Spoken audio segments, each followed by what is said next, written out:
मित्रहरुमा ख्रीष्टीय अभिवादन जय मसीह जतिजना परमेश्वरको वचन सुन्नलाई तयारी हुनु भएको छ र अनि मलाई चिन्ने मित्रहरु नचिन्ने मित्रहरु तर परमेश्वरको वचन सबैको लागि हो अनि यहाँहरु सबैलाई पनि नमस्ते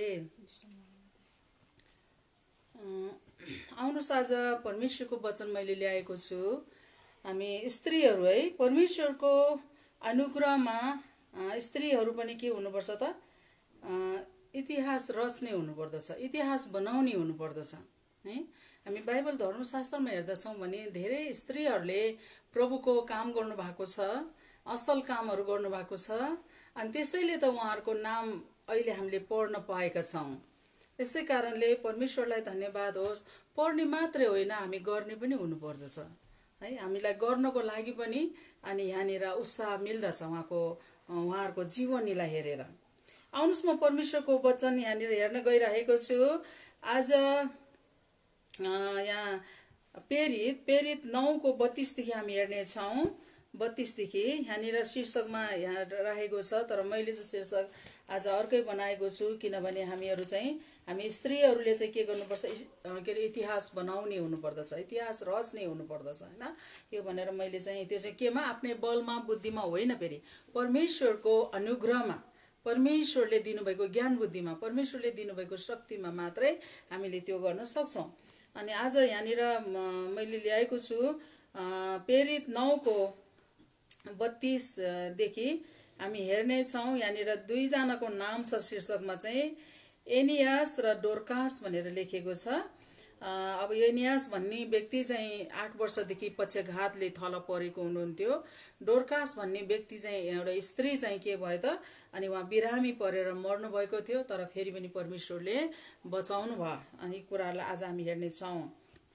आउनुहोस् पत्रुस यता उता सबै ठाउँमा यात्रा गर्दै लुडामा भएका सन्तहरु कहाँ पनि आइपुगे तिनले त्यहाँ एनियास नामको कोही एकजना मानिसलाई भेटाए जो 8 वर्षदेखि पक्षघातको रोगले ओछ्यानमा पडिरहेको थियो पत्रुसले त्यसलाई भने ए एनियास येशू ख्रीष्टले तिमीलाई निको पार्नुहुन्छ उठ र तिम्रो ओछ्यान मिलाऊ अनि त्यो तुरुन्तै उठिहाल्यो लुडा र सारोनमा बस्ने जति सबै जनाले त्यसलाई देखेर प्रभुतिर फर्के परमेश्वरलाई धन्यवाद होस् अनि यहाँनिर म फेरि पछि पढ्ने छु तल जुन व्यक्ति है यहाँनिर पत्रुसको जीवनबाट परमेश्वरले कति ठूलो काम गर्नुभयो त्यही पत्रुस हुनुहुन्थ्यो पहिला भाग्ने प्रभुलाई इन्कार गर्ने प्रभुलाई पक्रेर लाँदाखेरि म चिन्दिन भन्ने हैन त्यही पत्रुस थियो जबसम्म पवित्र आत्माको पेन्तिकोसको दिनमा पवित्र आत्माको अभिषेक भएको थिएन तबसम्म चाहिँ उहाँ चाहिँ कस्तो थियो त अलि डराउने हुनुहुन्थ्यो हैन डराउने अनि त्यो कारणले यो पनि त येशूसँगै त हुन्थ्यो नि देखे थियौ नि भनेर भन्दै हैन म त चिन्दिन भनेर इन्कार गर्नुभएको है अनि त्यही पत्रुसलाई एक दिन प्रभु येशूले आफ्नो कुराहरु बताउँदै हुनुहुन्थ्यो एक दिन मानिसको पुत्र चाहिँ पापीहरुको हातमा पर्नेछ हैन अनि त्यहाँबाट मर्ने छ भनेर उहाँले बताउँदै हुनुहुन्थ्यो त्यस्तो नहोस् भनेर उहाँले भन्नुभयो अनि त्यसपछि उहाँले परमेश्वरले येशूले चाहिँ के भन्नुभयो त पत्रुसलाई त परमेश्वरको कुरा भन्दा मानिसहरुको कुरा सुन्दो रहेछस् त चाहिँ नि शैतान त मबाट पर दूर हटिजा पनि भन्नुभयो है र पनि त्यही पत्रुस भाग्ने त्यही पत्रुस डराउने त्यही पत्रुसलाई एक दिन प्रभु येशूले त शैतानको कुरा सुन्दो रहेछ त चाहिँ हटिजा परमेश्वर तर्फ चाहिँ होइन रहेछ त पनि भन्नुभएको थियो अनि त्यही पत्रुसलाई अनि प्रभु येशूले भन्नुभएको थियो तिमी चाहिँ पत्रुस हौ तिमी माथि म मेरो मण्डली खडा गर्ने छु पनि भन्नुभएको थियो है त्यही कारणले गर्दाखेरि अनि तिमी माछा मार्ने थियो पत्रुस चाहिँ तिमी चाहिँ माछा मार्ने मात्रै होइन माछाको जालहारी होइन तिमीलाई म मानिसको जालहारी बनाउने छु पनि भन्नुभएको थियो अनि उले एकै दिनमा चाहिँ पत्रुसको जीवनद्वारा जब पवित्र आत्माको भरपुरी भइसकेपछि अनि उहाँले चाहिँ एकदमै सुसमाचार गर्नलाई उहाँ तयारी हुनुहुन्थ्यो अनि मुख खोलेर बोल्नुहुन्थ्यो अनि पेन्तिकोसको दिनमा पनि अरूले माते मातेको यो त रक्सी खाएर मातेको भनेर भन्दै गर्दाखेरि होइन, अहिले भर्खर 9 बजेको छ, रक्सी खाएको होइन, यो त परमेश्वरको प्रतिज्ञा पूरा भएको। योएल 2:28 पद अनुसार उहाँले आखिरी दिनहरूमा सबैमाथि मेरो आत्मा खन्याउने छु भनेर भन्नुभएको। आज त्यही प्रतिज्ञा चाहिँ पूरा भएको, पवित्र आत्माको भरपुरी अभिषेक भएको कुरा हो भनेर चाहिँ पत्रुसले त्यहाँनिर उठेर है त्यहाँ हरेक ठाउँबाट मानिसहरू त्यहाँनिर प्रार्थना गर्न आउनु भएको थियो। अनि त्यतिखेर चाहिँ पत्रुसले भन्नुभयो। यसरी जब चाहिँ अभिषेक भएपछि उहाँले एकदमै साहसी भएर प्रभुको के गर्थे त प्रचार गर्थे है। येशू ख्रीष्टको चाहिँ उहाँले चाहिँ प्रचार गर्नुहुन्थ्यो। अनि एकै दिनमा 5000ले विश्वास गरेको कुराहरू पनि हामी पाउँदछौँ। अनि यहाँ पनि हामीले हेऱ्यौँ भने उहाँ चाहिँ निरन्तर प्रभुको सेवामा है। अनि उहाँले भन्नुभयो तिमी चाहिँ अब माछाको जालहारी होइन मानिसको जालहारी हुनेछौ भन्नुभएको थियो नि त प्रभुले, येशू प्रभुले। अनि त्यही कुराहरू चाहिँ उहाँको जीवनमा भयो है। अनि यहाँ पनि हेर्नुहोस् त उहाँ चाहिँ पत्रुस यताउता सबै ठाउँमा यात्रा गर्दै लुडामा भएका सन्तहरू कहाँ पनि आइपुगे है। सन्तहरू कहाँ पनि आइपुगे धेरै। अनि आफ्नो विश्वासीहरूलाई प्रचार पनि गर्दै विश्वासीहरूलाई भेटघाट गर्दै पनि उहाँ चाहिँ हिँड्नु भएको थियो। अनि त्यो लुडा भन्ने ठाउँमा चाहिँ एकजना नाउँ होइन त्यो एनियास नाउँ भएको कोही एकजना मानिस हुनुहुन्थ्यो। अनि उहाँ चाहिँ के गर्यो त त्यो मानिसलाई भेटायो। त्यो मानिस कस्तो अवस्थामा हुनुहुन्थ्यो त भन्दाखेरि 8 वर्षदेखि उहाँ चाहिँ थला पर्नु भएको। उहाँ चाहिँ पक्षघाती भएर उहाँ चाहिँ लडिरहनु भएको थियो। अनि त्यतिखेर हामीले 34मा हेऱ्यो भने उहाँले के भन्नुभयो त पत्रुसले त्यसलाई भने ए एनियास येशू ख्रीष्टले तिमीलाई निको पार्नुहुन्छ। हालेलुया है। उहाँ जहाँ जाँदा पनि है हामी विश्वासीहरूले यस्तै गर्नुपर्छ। जसलाई भेट्यो भने हामीले प्रार्थना गरिदिने प्रभुको नामलाई प्रचार्ने कामहरू चाहिँ येशू ख्रीष्टलाई प्रचार्ने काम चाहिँ हामीले गर्नुपर्छ। अनिखेरि त्यहाँबाट है त्यो कुराहरू गर्नुपर्दछ। अनि यहाँनिर त्यही गर्नुभएछ पत्रुसले पनि होइन। अनि उहाँले चाहिँ प्रचार गर्ने कामहरू अनिखेरि अरूलाई निको पार्ने कामहरू गर्नुभएको छ है। यस कारणले गर्दाखेरि के हो त अनि उहाँले अनि त्यो बिमारीले पनि पत्याउनु पर्यो, त्यो बिमारीले पनि विश्वास गर्नु पर्यो। अनि यहाँनिर पत्रुसले भन्नुभयो येशू ख्रीष्टले तिमीलाई निको पार्नुहुन्छ भन्नुभयो। अनि के भन्नुभयो त अर्को कुरो उठ भन्नुभयो।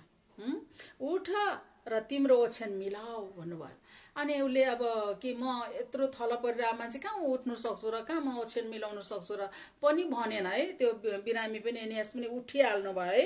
उठेर त्यहाँबाट आफ्नो ओछ्यानहरू मिलाउनु भयो। अनि यो कुराहरू देख्ने सबै त्यहाँ बस्ने त्यो लुडामा बस्ने मानिसहरूले यो कुराहरू देखे। अनि सबैजनाले चाहिँ के गर्यो अरे उहाँलाई देखेर जतिजनाले त्यो प्रभुको अचम्मको काम देख्यो नि 8 वर्षदेखि थला परेको मान्छे तुरुन्तै निको भएको देखेर अनि त्यहाँनिर के गर्यो त धेरै मानिसहरू प्रभुतिर फर्के। हेर्नुहोस् है प्रचार गर्नुपर्छ, मुख खोल्नुपर्छ। अनि यस्ता बिमारीहरूलाई भेट्यो भने हामीले लजाउनु हुँदैन, डराउनु हुँदैन। हामीले चाहिँ के गर्नुपर्छ त तपाईँलाई परमेश्वरले प्रेम गर्नुहुन्छ, तपाईँलाई परमेश्वरले अहिले निको पार्नुहुन्छ के तपाईँ विश्वास गर्नुहुन्छ, तपाईँको लागि म प्रार्थना गरिदिउँ भनेर चाहिँ हामीले मुख खोल्नुपर्छ है। अनि साँच्चै पत्रुस त्यस्तै साहसी हुनुभयो। अनि यहाँनिर प्रभुले के गर्नुभयो त काम गर्नुभयो। नभन्दा उठेर उहाँले चाहिँ आफ्नो ओछ्यान मिलाएर है त्यो 8 वर्षसम्म थलिएको मान्छे। अब यहाँ म तल अब हेर्ने छु 36 देखि तल यहाँनिर चाहिँ एउटा स्त्रीको कुराहरू आएको छ है। जुन स्त्री चाहिँ कस्तो हुनुहुन्थ्यो त हैन। उहाँ चाहिँ तबिता त्यो चाहिँ योप्पा भन्ने ठाउँमा थियो।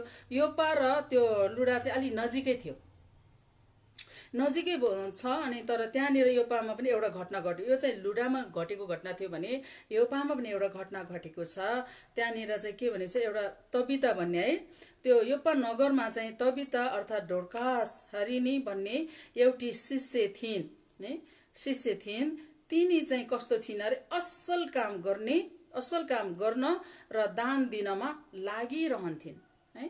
ती स्त्री चाहिँ के गर्थिन् त असल काम गर्न र दान दिनमा लागिरहन्थिन्। एकदम असल स्त्री हेर्नु त लागिरहन्थिन्। ती दिनमा तिनी चाहिँ बिरामी भयो हैन। त्यो स्त्री बिरामी भइन्। अनि बिरामी भइसकेपछि अब त्यहाँबाट के भयो त तिनको मृत्यु पनि भयो। बिरामी मात्रै होइन त्यो तबिता डोर्कास चाहिँ मृत्यु पनि भयो, मरिन् पनि है, उहाँ मर्नु पनि भयो। अनि त्यसपछि के भयो अनि मानिसहरूले नुहाइदिएर तिनलाई चाहिँ माथिल्लो तल्लाको एउटा कोठामा राखे। उहाँ मर्नुभयो। त्यसपछि उहाँलाई मानिसहरूले नुहाई धुवाई गरेर सरसफाई गरेर अनि कहाँ लग्यो त माथिल्लो कोठामा लगेर राख्यो त्यो स्त्रीलाई। हेर्नुस् है, आदर सम्मान त्यो गरेर गरेको छ। यहाँ हामीले हेर्दछौँ भने कतिहरू त अब मरेपछि झन् अझै लुगा सुगा फुकाली दिएर नाङ्गै बनाएर लाने कुराहरू पनि गर्दछ नि, होइन। तर क्रिस्चियनहरूको चाहिँ एकदमै राम्रो एउटा कुरा चाहिँ जब मान्छे बितेर जान्छ त्यसपछि अनि हात खुट्टाहरू सफा गरेर अझै नुहाइदिएर अझै राम्रो सबैभन्दा असल कपडा लगाइदिएर, होइन, त्यसो गरेर चाहिँ अनि एकदमै राम्रो, एकदम क्रिस्चियनहरूको चाहिँ संस्कार एकदमै राम्रो गरेर लाने कुराहरू छ। अनि त्यतिखेर उहाँलाई पनि माथिल्लो कोठामा, माथिल्लो तलको एउटा कोठामा राखेको हुन्छ, नुहाई धुवाई गरेर सफा सुकुर गरेर कपडा राम्रो लगाइदिएर त्यहाँ राखेको हुन्छ। अनि पत्रुस चाहिँ फेरि त्यहाँ जुन चाहिँ पक्षघाती निको भएको त्यो ठाउँमा नै हुनुहुन्थ्यो, त्यही टोल भनौँ, त्यही नगरमा भनौँ, त्यो लुडामा नै हुनुहुन्थ्यो। अनि त्यो चाहिँ मैले अघि नै भने योपा र लुडा चाहिँ अलिकति नजिक भएको कारणले गर्दाखेरि अनि पत्रुस चाहिँ त्यहाँ हुनुहुन्छ भन्ने कुराहरू सुन्यो है। किनभने पत्रुसले प्रार्थना गर्दा मरेको पनि बाँच्छ भन्ने कुरा पनि उहाँहरूलाई विश्वास थियो, होइन। अनि धेरै उहाँको जीवनबाट काम भएको थियो नि त, त्यस कारणले गर्दाखेरि अनि त्यो सुनेको कारणले गर्दा पत्रुसलाई बोलाउन पठाएको हुन्छ। यहाँ के भनेर बोलाउँछ त, योपाको नजिक भएको हुनाले चेलाहरूले पत्रुस त्यहाँ छन् भन्ने सुनेर तिनी कहाँ 2 जना मानिसलाई यस्तो बिन्ती गर्न पठाए, हामी कहाँ ढिलो नगरिकन चाँडै आउनुहोस्, किनभने त्यहाँ दोर्कास है तबिता चाहिँ मरिराख्नु भएको थियो। अनि त्यहाँ कारण पत्रुसलाई छिटो छिटो बोलाएर अनि 39 मा तब पत्रुस उठेर तिनीहरूसँग गए। त्यहाँ पुगेपछि तिनीहरूले तिनलाई माथिल्लो कोठामा लगे, पत्रुसलाई त्यो कोठामा जहाँ चाहिँ त्यो लास राखेको छ त्यहाँ लगे। अनि विधवाहरू सबै तिनको नजिक उभिएर रुन लागे है। विधवाहरू रुन लागे मात्रै होइन, यहाँनिर डोर्कास तिनीहरूसँग हुँदा तिनले बनाइराखेका पोसाक र अरू वस्त्रहरू देखाए है। अनि डोर्कास चाहिँ त्यो स्त्री चाहिँ के काम गर्नुहुन्थ्यो त, कपडा सिउने कामहरू बनाउने कामहरू हुनुहुँदो रहेछ। अनि त्यो विधवाहरूलाई सहायता गर्नुहुन्थ्यो होला, होइन। उहाँ असल काम गर्ने भनेर भनेछ नि त, त्यो विधवाहरूलाई अनि उहाँले चाहिँ सहायता गर्नुहुन्थ्यो होला। अनि त्यस कारणले गर्दाखेरि अब हामीलाई कसले हेर्ला भन्ने कुरा पनि होला। असल व्यक्ति मर्यो भने त अब त्यस्तो हुन्छ नि त, अरू मान्छे रुन्छ। कोही दुष्ट मान्छे मर्यो भने त त्यस्तो कुरा पनि नहोला है। अनि त्यो कारणले गर्दाखेरि यहाँनिर चाहिँ अनि त्यो महिलाहरू विधवाहरू रोइराखेको हुन्छ। अनि उहाँले बनाइराखेको कोठा कपडाहरू पनि देखाउनुहुन्छ। अनि पत्रुस चाहिँ त्यहाँ माथि जानुभयो। 40 मा हामीले हेऱ्यो भने यहाँ भन्छ, तर पत्रुसले तिनीहरू सबैलाई बाहिर पठाए है। अनि पठाएर के गर्नुभयो त, अब त्यहाँ रुवाबासी चलिसक्यो, अब फर्किँदैन, मरिसक्यो, अब हामीलाई कसले हेर्ला भन्ने त्यहाँ कसै पिर गर्नेहरू पनि छन्, होइन। अनि विभिन्न कुराहरू छ। तर पनि पत्रुसले के गर्नुहुन्छ त, यहाँनिर सबैलाई बाहिर पठाएर अनि उहाँ चाहिँ घोडा टेकी अनि प्रार्थना गर्नुहुन्छ है। अनि प्रार्थना गर्नुहुन्छ, कस्तो प्रार्थना गर्नुहुन्छ त, लासतिर फर्केर भने, तबिता उठ। त्यो स्त्री है, मरेको स्त्रीलाई लासतिर फर्केर पत्रुसले भन्नुभयो, तबिता उठ भन्नुभयो। अनि तिनले आँखा उघारिन् रे। हेर्नुहोस् त, प्रभुलाई धन्यवाद होस्। अनि त्यो मरेको लासले, होइन, अनि उसले चाहिँ के गर्यो, जब चाहिँ पत्रुसले भन्नुभयो तबिता उठ भनेर भन्नुभयो, पहिला चाहिँ घोडा टेकेर प्रार्थना गर्नुभयो, परमेश्वरलाई पुकार्नु भयो। त्यसपछि चाहिँ त्यो मरेको स्त्रीलाई चाहिँ तबिता उठ भन्नुभयो। अनि तिनले पनि आँखा उघारिन्। प्रभुलाई धन्यवाद होस् है। अनि आँखा उघारिन् अनि पत्रुसलाई देखेर उठेर बसिन् अरे। हेर्नु त, अनि त्यसपछि आँखा उघारेर पनि पत्रुसलाई देखेर ऊ चाहिँ के गर्यो त, उठेर बसिन् ती स्त्री चाहिँ। अनि उनले तिनलाई आफ्नो हातले समाती जुरुक्कै उठाउनु भयो पत्रुसले चाहिँ। अनि त्यसलाई जुरुक्कै उठाउनु भयो। अनि उठाए अनि सन्तहरू र विधवाहरूलाई बोलाएर तिनलाई जीवित प्रस्तुत गरे है। अब उहाँ बाँच्नु भएको छ, प्रभुले बचाउनु भयो है, प्रभुले बचाइदिनु भयो भनेर त्यहाँनिर विधवाहरू अनि अरू सन्तहरू हुनुहुन्थ्यो, विश्वासी जनहरू, अनि उहाँहरूलाई त्यो प्रस्तुत गरिदिनु भयो भनेको चाहिँ त्यहाँ देखाइदिनु भयो, उहाँहरूको अगाडि राखिदिनु भयो। अनि परमेश्वरलाई धन्यवाद होस्। अनि कति ठुलो काम हेर्नु त प्रभुले गर्नुभएको। अनि उनले तिनलाई आफ्ना हातले समातेर जुरुक्कै उठाएर अनि सन्तहरू र विधवाहरूलाई बोलाएर त्यहाँ जिम्मा प्रस्तुत गर्नुभयो। अब यो कुरा सारा योपाभरि जाहेर भयो र धेरैले प्रभुमा विश्वास गरे। माथि पक्षघात निको हुँदाखेरि पनि धेरैजनाले विश्वास गरे। तर अहिले तबिता झन् मृत्युबाट बिउतिँदाखेरि त हैन, मृत्युबाट नै उहाँ चाहिँ जीवित हुनुभएको देख्दाखेरि त धेरैजनाले के गरे त, धेरैजनाले प्रभुतिर चाहिँ के गर्यो, विश्वास गर्यो, प्रभुमा विश्वास गरे। परमेश्वरलाई धन्यवाद होस्। अनि त्यसपछि यहाँनिर 43मा हेर्दछौँ भने अनि त्यहाँ पत्रुस चाहिँ त्यहाँनिर कसकहाँ बस्थे, चर्मकारसँग, अनि योपामा नै बस्नुभयो भन्ने कुराहरू पनि छ। तर परमेश्वरलाई धन्यवाद होस्। यहाँनिर पत्रुसको काम हेर्दछौँ र अनि त्यो तबिता डोर्कासको कामलाई पनि हामी हेर्दछौँ र भन्दाखेरि अनि त्यहाँनिर त्यो बिरामी है, अनि यहाँनिर 4 थरीको मानिसहरू छन्। कोही चाहिँ आशा रहित भएर रुँदै थियो, जसले केही गरेर खानु सक्दैन थियो, अरूप्रति निर्भर भएको कि कसैले उहाँहरूलाई वास्ता गर्ने, माया गर्ने, प्रेम गर्ने। अनि त्यो भएको कारणले अनि उहाँहरू चाहिँ रुनलाई बाध्य भयो। अब हामीलाई हेर्ने मान्छे, हामीलाई माया गर्ने मान्छे मर्यो भनेर रुँदै थियो हैन। अनि त्यो कारणले गर्दाखेरि अनि त्यहाँनिर फेरि जीवित प्रस्तुत भयो। तर पनि परमेश्वरलाई धन्यवाद होस्, आज हामी अर्कोमा निर्भर भयौँ भनेदेखि हामी त्यस्तै रुनीमा नै पुग्छौँ हैन। हामीले हेर्दछौँ भने पहिला पनि एक फेर यो भूकम्प जाने बेलामा 9 महिनासम्म इन्डियाले जसरी नाकाबन्दी गर्दाखेरि कति मान्छेलाई गाह्रो भयो हैन। कसैको राम्रो राम्रो घरमा आगो बाल्नु नहुने थियो। अनि कसैलाई अब कोठामा बस्नेको त झन् धेरै नै बिजोग भयो। त्यतिखेर चिउरा अनि चाउचाउ पनि बजारमा पाउनलाई छोड्यो, किन भन्दाखेरि ग्यास बाल्नु पाउँदैन थियो, ग्यास आएन नि त, उताबाट आएन। अनि नआएको कारणले गर्दाखेरि उनीहरू चिउरा र चाउचाउ खान बाध्य भए है। अर्को माथि निर्भर भएको कारणले गर्दाखेरि अनि त्यो समस्या अनि किनभने थेक्न सकेन हैन, केही पनि उपाय नै भएन। त्यसकारणले गर्दाखेरि हामी अर्कोमा निर्भर हुनु हुँदैन है। हामी आफैमा चाहिँ के गर्नुपर्छ त, केही गर्नुपर्छ, केही गरी खानुपर्छ। परमेश्वरलाई धन्यवाद होस्। अनि अहिले अब तरकारीहरूको कुराहरू गर्ने हो भने नि सबै बाहिरबाट आउने कुराहरू छ हैन।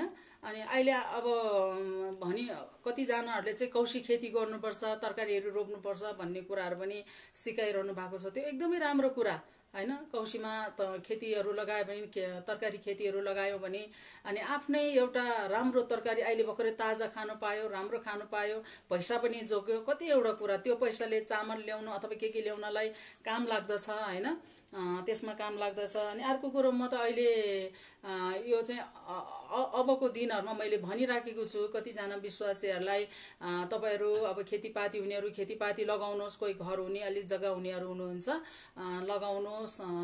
अनि अर्को कुराहरू टर्कीहरू पाल्नुहोस्, बटाईहरू पाल्नुहोस्, कुखुराहरू पाल्नुहोस् भनेर भन्दैछु है। अनि हो त्यस्तो गर्नुहुनेहरूलाई पनि हामीले अब सहायता गर्ने त्यो चाहिँ हामीले योजना बनाएका छौं। किन भन्दाखेरि हाम्रो सहकारी भएको कारणले गर्दाखेरि अहिले पनि हामीले पसल राख्नुहुनेहरूलाई, लुगा पसल अनि के राख्नुहुनेहरूलाई चाहिँ अब हामीले पैसाहरू त्यो गरिराखेकै छौं। अनि यस कारणले गर्दाखेरि अहिले पनि अब पनि हामी अझै फराकिलो मनले अझ धेरै हामीले चाहिँ सहायता गर्ने भन्ने विचार पनि राखेका छौं।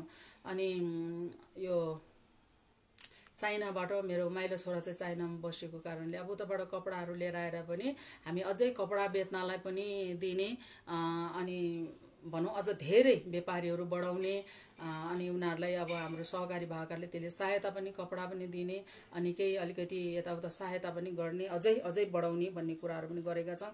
जसले जहाँ जे गर्नु सक्छ उनीहरूलाई बुद्धि दिने अनि अलिकति सहायता गरिदिने हैन। त्यो अब सहायता भनेर पैसा त्यतिकै दिने चाहिँ होइन, किनभने हामी ऋणमा दिएर अनि त्यो गर्दै छौं। अहिले चाहिँ अब यही विचारहरू गरिरहेका छौं।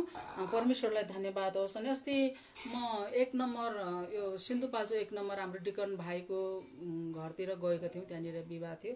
अनि त्यहाँ जाँदाखेरि कति असल ठाउँ देखेँ मैले है। त्यहाँ एकदमै हराभरा एकदमै राम्रो ठाउँ। अनि त्यहाँनिर चाहिँ अब मलहरू नहालेको, विषादी नहालेको एकदमै त्यो अर्ग्यानिक तरकारीहरू अनि चामलहरू पनि त्यो फल्ने रहेछ। अनि मैले भने त्यहाँ पनि अब यसो टर्कीहरू पालेर के गरेर गर्नु सक्नुहुन्छ है भनेर भने है। अनि केटा मान्छेहरू सबै यतातिर गाडी किनेर अब यतै हुनुहुन्छ त्यो। अनि त्यो कारणले गर्दाखेरि त्यहाँ बस्नु हुनेहरूलाई हामीले त्यहाँ हुनु हुनेहरूलाई चाहिँ हामीले सहायता गऱ्यौँ भनेदेखि उहाँको आफन्तहरू जोहरू घरमा हुनुहुन्छ होइन। अनि त्यस्तो कोही पनौतीतिर हुनुहुन्छ, कोही कतातिर माथि वर्ड गुम्बातिर, कोही साँखोतिर, कोही टोखातिर, अब कहाँ हुनुहुन्छ हाम्रो मान्छेहरू, कोही धादिङतिर। अनि उहाँहरूलाई चाहिँ अब हामीले यस्तो गर्नुहोस् न भनेर भन्दैछौँ है। अनि त्यो गऱ्यो भने चाहिँ के हुन्छ त, आफूलाई पनि खानु पायो, अरूलाई पनि सहायता गर्नु पायो, अनि अरूमा निर्भर पनि हुनु परेन होइन। अरूले दिए खाउँला नि, अरूले नदियो भने के गर्नु त भन्ने अवस्था पनि भएन होइन। यो कारणले गर्दाखेरि अबको दिनहरूमा चाहिँ साँच्चै नै हामी अब आफै खडा हुनु पर्दछ है, आफै खडा हुनु पर्दछ, अरूलाई सिकाउनु नि पर्छ, अरूलाई सहायता गर्नु पनि पर्छ। अनि म चाहिँ यही भन्दछु। अनि परमेश्वरलाई धन्यवाद। यो तबिता हेर्नु त कस्तो असल काम गर्ने रे, दान होइन, दान दिनमा असल काम गर्न र दान दिनमा चाहिँ लागिरहन्थे रे है। आफू असल काम गर्ने अनि त्यसपछि चाहिँ बचेको अरूलाई दान पनि दिने, अरूलाई सहायता पनि गर्ने, कति असल कुरा। यसकारणले गर्दाखेरि आज हामीले पनि बाइबल पढ्ने मात्र होइन, बाइबलमा यस्तो असल स्त्रीहरू हुनुहुन्छ, पुरुषहरू हुनुहुन्छ, उहाँहरूको जीवनीलाई हेरेर, उहाँहरूले गर्नुभएको कामहरूलाई हेरेर हामी पनि अगाडि बढ्नु पर्दछ। परमेश्वरलाई धन्यवाद होस्। एउटा गीत छ नि, अब म चाहिँ त्यो एकदम मनपर्छ, खोसेको रोटीले भन्ने कुराहरू छन् होइन। खोसेको रोटीले मेरो पेट भरिन्न, मागेको धोतीले मेरो लाचो पिन्न। खोसेको रोटीले मेरो पेट भरिन्न, मागेको धोतीले मेरो लाचो पिन्न। खोटिएर हात पाउ झरी जाऊ नौला, तर कोही अगाडि हात जोडिन्न। बनेको छ पहाडले यो छाती मेरो, बगेको छ छारा रगतमा मेरो। पखेरोमा जन्मे टाकुरामा खेल्ने, म झुक्दैन झुक्ने नेपालकी छोरी, म झुक्दैन झुक्ने नेपालकी छोरी। हालेलुया, प्रभुलाई धन्यवाद होस् है। अनि अर्को पनि मलाई मनपर्छ के अरे, म आगो सहन्छु अन्याय सहन्न होइन। म आगो सहन्छु अन्याय सहन्न, म तृष्णा सहन्छु तिरस्कार सहन्न। म आगो सहन्छु अन्याय सहन्न, म तृष्णा सहन्छु तिरस्कार सहन्न। मेरो शिर उडाउन पर्यो त्यो सहन्छु, तर शिर परायाले टेके सहन्न। बनेको छ पहाडले यो छाती मेरो, बगेको छ छारा रगतमा मेरो। पखेरोमा जन्मे टाकुरामा खेल्ने, म झुक्दैन झुक्ने नेपालकी छोरी, म झुक्दैन झुक्ने नेपालकी छोरी। मैले अलिकति हौसलाको लागि यो गाएँ।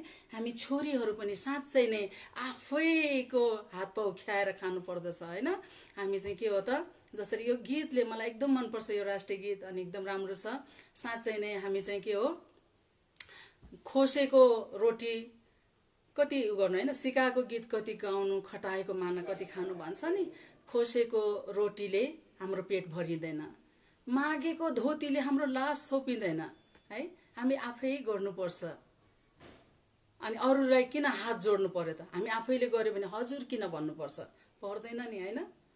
अनि तल पनि भनेको छ के अरे, म आगो सहन्छु अन्याय सहन्न, तृष्णा सहन्छु तिरस्कार सहन्न होइन। मेरो शिर उडाओस् बरु त्यो सहन्छु, तर मेरो शिरलाई टेके म सहँदिन रे, कसैले टेक्यो भने म सहँदिन। कति राम्रो गीत त्यो गीत क्या। यस्तो गीतहरूले पनि मलाई हौसला मिल्दछ। प्रभुलाई धन्यवाद होस्। रगत के अरे, हामी चाहिँ टाकुरामा जन्मेको पखेरोमा खेल्ने भनेर भनेको छ नि। छोरा मात्रै होइन, हामी छोरी पनि साहसी हुनुपर्दछ, नझुक्ने हुनुपर्दछ। हामी गर्छौँ भने किन झुक्नुपर्छ र? हामीले गरेर देखाउनुपर्छ, अरूलाई सहायता गर्नुपर्छ। मैले अघि नै त्यही भने, के हो अरे, हामी चाहिँ इतिहास बनाउने व्यक्तिहरू हुनुपर्दछ, इतिहास रच्ने व्यक्तिहरू हुनुपर्दछ। आज यो स्त्रीहरूको इतिहासलाई हामीले पढिरहेछौँ नि त, होइन? आज हामी पनि पढ्ने मात्रै होइन, हामी अब अगाडि बढ्नु पर्दछ। अब देशमा यस्तो अर्थतन्त्र अब सबै डामाडोल भइसक्यो। अब के गरेर खाने हो र, कसो गर्ने होला, अब फेरि पहिलाको जस्तो पुग्नु त अब निकै समय लाग्छ भन्ने कुराहरू धेरैले निराशा छ।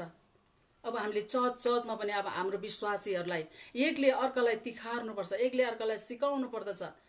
हामी के गर्न सक्छौँ त्यही गर्नुपर्दछ। अरूको निर्भर हुनु, अरूमा भर पर्नु हुँदैन। हामी अब आफै गर्नुपर्दछ। लिएर खानु र दिएर खानु फरक हुन्छ। प्रभुले त्यही भन्नुभएको छ नि, लिनुभन्दा दिनु असल हो। आज जसले कमाउँछ त्यसले प्रभुको भण्डारमा पनि, होइन, हामी सिकाउँदछौँ मण्डलीमा, होइन, काम पनि सिकाउँछौँ, दिने पनि सिकाउँछौँ। गाईलाई घाँस नहालेर त्यो दुध मात्रै दुहेर हुँदैन नि त, होइन? घाँस पनि दिनुपर्छ, उसलाई कुँडो पनि दिनुपर्छ भने जस्तो गरेर खानलाई सिकाएपछि मात्रै अनि प्रभुलाई यसरी हाल्नुहोस् भनेर पनि हामीले सिकाउनुपर्छ। 10 रुपियाँ कमायो भने 1 रुपियाँ प्रभुलाई दिनुपर्दछ। 100 रुपियाँ कमायो भने 10 रुपियाँ हामीले प्रभुलाई दिनुपर्छ। 1000 रुपियाँ कमायो भने 100 रुपियाँ दिनै पर्छ। ठग्नु हुँदैन। प्रभुलाई ठग्यो भने श्राप लाग्छ, श्रापित हुन्छ। श्रापित व्यक्तिले के गर्न सक्छ र? केही पनि गर्न सक्दैन। कति मानिसहरू प्रभुलाई नदिएर झन् फलिफा भएको छ भन्छ, तर एक दिन कुन दिन गुल्टिन्छ। प्रभुलाई नदिएर चाहिँ हुँदैन, प्रभुलाई दिनै पर्छ। त्यो चाहिँ हामीले भन्यो भने मलाई कि 3को 10 भनेको छ। कोरिन्थीको पुस्तकमा पनि खुसी साथ दिनेलाई परमेश्वरले दिनुहुन्छ। आमेन। प्रभुलाई धन्यवाद होस्। अनि आज साँच्चै नै हामीले डोरकासको जीवनबाट हेऱ्यौँ। उहाँ चाहिँ एउटा स्त्री भएर कस्तो काम गर्नुहुन्थ्यो त? एकदम असल काम गर्नुहुन्थ्यो। अनि दान दिनमा पनि लागिरहनुहुन्थ्यो, अरूलाई सहायता गर्नुहुन्थ्यो। त्यस कारणले त त्यो विधवा स्त्रीहरू अनि रोइरहनु भएको थियो।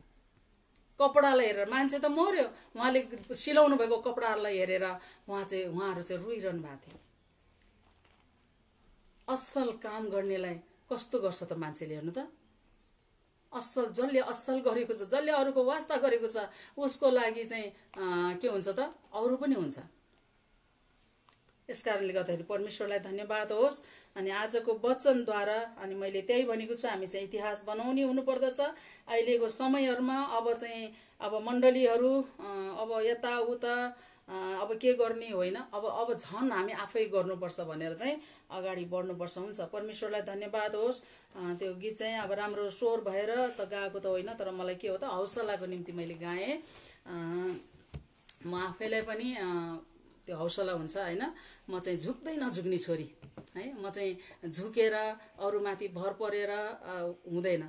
म चाहिँ अगाडि बढ्नुपर्छ, होइन? मैले केही गर्नुपर्छ, मैले अरूलाई केही गरिदिनुपर्छ भन्ने चाहिँ मलाई सधैँ लाग्छ। अनि त्यो कारणले मलाई यो भजन, यो गीत चाहिँ मनपर्छ। त्यो भएर मैले गाएर सुनाएँ यहाँलाई। हुन्छ, यहाँहरू जतिजनाहरूले यो भजन सुनिरहनु भएको छ, परमेश्वरलाई धन्यवाद होस्। मैले देखिरहेको छु। अनि यसरी नै तपाईँले इच्छा गर्नुहोस् परमेश्वरको वचन सुन्नलाई, है। अनि एकदमै परमेश्वरको वचन जति सुन्यो उति आशिष हुँदछ। वचन सुन्यो भने यदि बिमारी छ भने पनि निको हुन्छ, अशान्ति छ भने शान्ति आउँदछ, होइन? एकदमै अब के गर्ने होला भने निराशा भएको बेला पनि आशा आउँदछ। परमेश्वरको आजकै वचनद्वारा पनि, होइन, एउटा हामी डोरकासको जीवनबाट हामीले हेऱ्यौँ, तबिताको जीवनबाट हामीले हेऱ्यौँ। एउटै नाम हो उहाँको, एउटै व्यक्ति हो, दुईटा नाम। अनि हामीले हेऱ्यौँ अनि कस्तो हुनुहुन्थ्यो त स्त्री भएर, होइन? के गर्नुभयो त्यस्तो कुराहरू हामीले हेरेर, लुगा सिलाउनेहरूले लुगा सिएर पनि गर्न सक्दछ, पसल राख्नेहरूले पसल राखेर, होइन? अनि अब हरेक जुन ठाउँबाट भए पनि हामी कामहरू गरेर के गर्छौँ त, हामी अर्कालाई पनि सहायता गर्ने, है। उतिर हामीले हितोपदेश 31 हामीले हेर्दछौँ भने पनि असल स्त्री चाहिँ कस्तो हुन्थ्यो त भन्ने छ त। असल पत्नी, असल स्त्री कस्तो हुन्छ भन्ने कुरो त्यहाँ पनि बताएको छ। हुन्छ, परमेश्वरलाई धन्यवाद होस्। यहाँहरू सबैलाई परमेश्वरको वचन सुनिदिनु भएको लागि यहाँहरूलाई धेरै धेरै धन्यवाद भन्दछु। अनि अझै भोलिदेखि लकडाउन के भनेर भन्दैछन् होइन। अनि यस्तो अवस्था छ, तर पनि अब के गरौँ, हामी प्रार्थना गरौँ, परमेश्वरले बाटो खोलिदिनुहुन्छ, केही न केही उपायहरू दिनु होला। परमेश्वर हाम्रो साथमा हुनुहुन्छ, कहिले त्याग्नुहुन्न, कहिले छोड्नुहुन्न उहाँले। यस कारणले गर्दाखेरि हामी साँच्चै प्रभुमा भरोसा राख्दै हामी चाहिँ प्रार्थनामा अगाडि बढौँ। हुन्छ, यहाँहरू सबैलाई ख्रीष्टीय अभिवादन अनि फेरि पनि जय मसीह।